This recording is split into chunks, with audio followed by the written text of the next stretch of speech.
In seat 12F, a weary single dad, Jack Miller, 41, sat quietly with his 10-year-old daughter Emma, unnoticed by anyone. Flight attendants brushed past without eye contact. Businessmen scoffed at his worn jacket.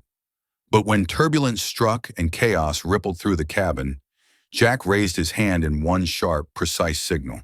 Within seconds, soldiers aboard snapped to attention like lightning. "Stay. This touching story will leave you in awe." Jack Miller had weathered lines around gray-green eyes, hands bearing calluses of honest work, an invisible weight of memories he'd rather forget. At 41, he carried exhaustion of a man who'd traded battlefields for factory floors. Emma sat beside him, small frame dwarfed by the airline seat. She clutched Mr. Peanuts, a worn, stuffed elephant, her constant companion since her mother's funeral 2 years ago. Her dark hair fell around a face holding too much understanding for someone barely 10. The Boeing 737 shuddered through rough air. Emma's knuckles went white around Mr. Peanuts, breathing quickening with each bump. "Daddy, why is the plane shaking? Are we okay?" Jack's transformation was immediate. His posture straightened, shoulders squaring with authority that couldn't be taught. His voice carried calm certainty of someone who'd faced far worse. "Just air pockets, sweetheart," he murmured, hand covering hers with gentle strength. "The pilot's got everything under control." His smile erased years from weathered features. Around them, passengers maintained careful isolation. A businessman rolled his eyes, muttering about coach passengers. Flight attendants hurried past, focused on passengers who might tip better. To them, Jack was invisible, just another blue-collar dad counting pennies. His worn jacket marked him unimportant. His gentleness with Emma read as weakness to those who'd never learned the difference between strength and aggression. The plane lurched violently. Everything changed. Two intoxicated men began arguing loudly with cabin crew. Voices escalated, slurred words becoming threats. One shoved past a flight attendant, sending her stumbling. "Sir, return to your seat immediately," the head attendant commanded. But her authority meant nothing to men whose judgment had drowned in airport whiskey. Passengers began panicking, some standing, others reaching for phones. The drunk men fed off chaos, becoming bolder. That's when Jack Miller stood up. Gone was the tired father, replaced by something altogether different. His movements became precise, purposeful. Every line of his body spoke the universal dialect of command authority. He raised his right hand in a gesture carrying decades of meaning. His fingers positioned just so, the angle of his wrist, a signal clear as any spoken order. Across the cabin, 6 men and 2 women suddenly straightened. Their casual postures vanished, replaced by military precision that cut through chaos. They stood as one, movements synchronized, eyes locked on Jack with focus that made the air feel different. The drunk men stopped mid-sentence, struggling to process what they witnessed. The arguing ceased. Threats died in their throats. The entire cabin fell silent. 200 passengers suddenly aware something profound had occurred. Emma looked up at her father with eyes wide as dinner plates, seeing him, truly seeing him, perhaps for the first time. The aftermath unfolded quietly. The intoxicated passengers, suddenly aware they were outnumbered by people who looked capable of ending their vacation permanently, mumbled apologies and stumbled back to seats. Flight attendants nodded grateful thanks, but as quickly as the moment crystallized, it dissolved back into mundane reality. Most passengers returned to screens, pretending nothing extraordinary occurred. Only the soldiers remained changed. One by one, they approached Jack's row. Not obviously. They came casually, stretching legs, visiting restrooms, pausing just long enough for recognition to pass between warriors. A woman with kind eyes. "Semper Fi, brother." A quick nod, shared understanding. A young man. "Thank you, sir." Simple words carrying weight of respect earned in places civilians never knew about. An older veteran. "Beautiful work. Clean. Controlled." Each interaction was brief, professional. But Emma noticed everything, cataloging each exchange, each moment of reverence toward her father. "Dad, they all know you, don't they?" Jack's smile was soft, tinged with melancholy. "We served together, in a way. Different times, places, but same family." After landing, the veterans naturally gathered around Jack and Emma. Someone suggested coffee, and suddenly they walked together like old friends reuniting. The airport cafe was nothing special. Generic coffee, overpriced sandwiches. But when 8 veterans and 1 awestruck girl claimed a corner table, it became sacred. Stories began flowing. Not sanitized versions civilians heard, but real stories told in shorthand of people who'd shared experiences beyond explanation. Marcus spoke about Afghanistan, friends who'd come home and ones who hadn't, how civilian life felt like wearing clothes that didn't fit. Sarah shared struggles with VA paperwork, jobs that viewed military service as liability, never foundational experience. Tom talked about his son, Emma's age, explaining nightmares, loud noises, why some days he needed solitude. Gradually, conversation turned to Jack. "What's your story, brother?" Marcus asked gently. Jack's hands wrapped around his coffee cup.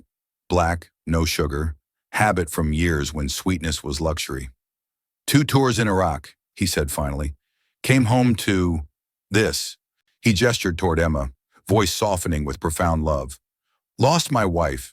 Cancer. 2 years back. Been trying to figure out civilian life and single fatherhood ever since. Been working warehouse jobs, construction when available. Trying to keep Emma in same school, same neighborhood. Trying to be enough. His voice cracked slightly. Tom leaned forward. You think you stopped serving when you hung up the uniform? Jack's laugh was hollow. Some days I can barely pay rent. Some days I feel like I'm failing at everything that matters. Look at her, Sarah said softly, nodding toward Emma, who listened with profound attention. Look at how she watches you. You think that's failure? Tom's voice carried absolute certainty. You never stopped serving, Jack. You just changed missions. Look at her. She's your mission now. And brother, you're succeeding. Emma suddenly squeezed Jack's hand with both hers. Her voice was clear and strong. You're my hero, Daddy. You've always been my hero. Keep watching, because when Jack's past collides with his present, everything will change. The video appeared online 3 days later. Grainy cell phone footage titled, Mystery Veteran Commands Respect at 30,000 Feet. Someone had captured Jack's signal, transforming chaos into order, soldiers materializing from civilians like guardian angels. Within hours, 10,000 views. Within days, 100,000. News outlets added breathless commentary about hidden heroes and military brotherhood. Jack's pixelated face became an internet sensation. The attention was everything Jack never wanted. His phone buzzed constantly. Reporters, talk show, bookers, documentary filmmakers. Neighbors who'd never learned his name suddenly wanted to chat. At Consolidated Warehouse Solutions, the reaction was mixed. Look who's famous, sneered his supervisor, Gary Hutchins, a man whose authority came from clipboards rather than earned respect. Mr. War Hero thinks he's too good for honest work now? Jack had been loading trucks with the same precision he'd once brought to clearing buildings in Fallujah, finding dignity in work others dismissed. Just doing my job, Gary, Jack replied quietly. War stories don't pay rent, Gary continued loudly, and they sure don't make up for being late because you were playing soldier. The words hit their target. Jack had been late, Emma woke with fever, and he'd waited until it broke before school. The choice every single parent made daily, weighing responsibilities that never balanced perfectly. Each dismissive comment landed like shrapnel. Not because Jack's ego needed feeding, but because every slight reminded him how precarious their situation was. One missed shift, one personality conflict, and Emma's stability disappeared. That evening, Emma overheard more than she should. Jack was on the phone, voice tight with frustration, explaining to his landlord why rent would be 3 days late. The warehouse had cut his hours. Budget constraints, though everyone knew it was punishment. Emma stood in the doorway in pajamas, Mr. Peanuts clutched against her chest, watching her father's shoulders carry growing weight. When he noticed her, she wrapped thin arms around his waist, offering comfort that made breathing easier. That's when Colonel Sarah Martinez knocked on their door. Jack recognized her immediately, not from the airplane, but from Baghdad, when she'd been Lieutenant Martinez serving at his forward operating base. She looked older, more distinguished, civilian clothes unable to hide military bearing. Jack Miller, she said, smile warm but professional. I've been looking for you. Over coffee at their kitchen table, Sarah laid out an opportunity that seemed too good to be true. We need advisors, she explained. People with your experience, instincts, ability to read situations, contract work, good pay, using skills in training scenarios rather than combat zones. The offer was generous. Financial security, professional respect, the chance to be valued for expertise rather than tolerated as replaceable labor. Everything Jack had been struggling to provide through sheer determination. There's travel involved, Sarah continued. Training facilities, military bases, some international locations. You'd be away from home, some. The word hung in the air like a blade. Some. How much was some? Days? Weeks? Months? Jack glanced toward Emma's bedroom, where she was supposedly doing homework, but probably listening through thin walls. I need to think about it, he said finally. That night, after Emma's bath and bedtime story, Jack sat in darkness, trying to solve an equation with no clean answer. Financial security versus presence. Professional fulfillment versus Emma's stability. The chance to serve again versus serving what mattered most. When Emma appeared the next morning, sleep-tousled and clutching Mr. Peanuts, she asked the question keeping both awake. "Daddy, are you going away again?" The directness broke something inside Jack's chest. She'd said again because she remembered him leaving before. Deployment, training, times military service required choosing duty over presence. He knelt to her level, hands gentle on small shoulders. "I don't know, sweetheart. What do you want me to do?" Emma considered this with the seriousness children bring to questions adults complicate. Her answer came with clarity that cut through every rationalization. "I want you safe. I want you here. I just want my dad." In that moment, Jack Miller, decorated veteran, respected soldier, man who'd led others through life and death situations, realized his most important mission required staying exactly where he was. The phone call to Colonel Martinez was one of the hardest Jack had ever made. Professional opportunities like this didn't come often for struggling veterans, and turning down financial security felt like failing Emma differently. "I understand," Sarah said, and something in her voice suggested she really did. "Family first, Jack. That's not weakness. That's knowing your mission." But the conversation didn't end there. "You've got people who care about what happens to you and Emma." That video went viral because people recognize real leadership, and they want to support it. Over the following weeks, Jack discovered what she meant. It started small. Tom, the veteran from the airport, stopped by with a job lead. His brother-in-law ran a security consulting firm needing someone with Jack's background. Better pay than the warehouse. Regular hours. Work that valued his military experience. Marcus mentioned Jack to civilian friends who ran a nonprofit supporting military families. They needed a part-time coordinator, someone who understood both military mindset and reintegration challenges. Not full-time work, but meaningful work that fed the soul. Sarah proved to be a catalyst. She connected Jack with other veterans who'd successfully transitioned, creating an informal network of support and opportunity. Not charity, Jack would never accept that, but mutual assistance military families had always provided. The warehouse job became a memory, along with Gary's dismissive comments and daily grinding of Jack's dignity for poverty wages. Emma started smiling more, worrying less about moving again or changing schools. 3 months after turning down the colonel's offer, Jack stood before a room full of local veterans and their families, accepting a community service award that felt overwhelming. "This isn't about what I did on some airplane," he told the gathered crowd, Emma beaming from the front row. "This is about what we do for each other, every day.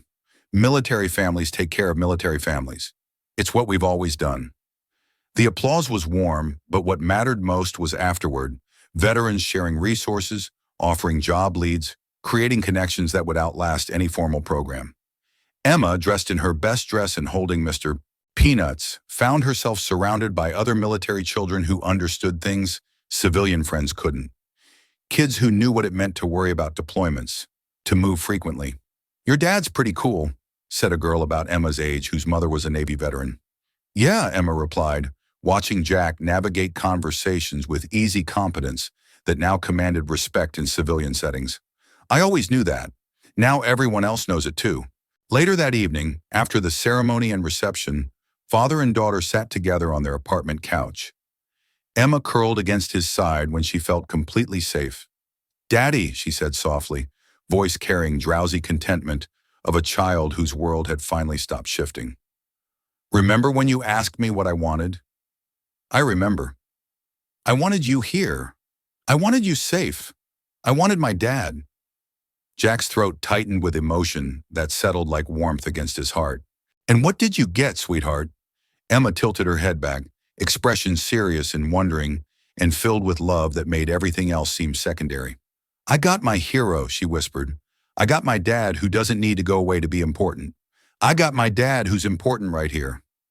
Jack held her closer, understanding that courage wasn't always about charging into danger. Sometimes it was about staying exactly where you were, choosing love over ambition. That's all I ever wanted to be, he murmured against her hair. Your dad, right here. Outside their window, the city continued its restless motion, planes taking off and landing, people leaving and arriving. But inside their small apartment, time felt perfectly still, perfectly complete. Emma drifted toward sleep, secure that when she woke tomorrow, her father would be there. Not because duty required it, but because he'd chosen her over everything else the world offered. If this touching story inspired you, subscribe to our Heart Stories for more emotional tales of courage, family, and second chances.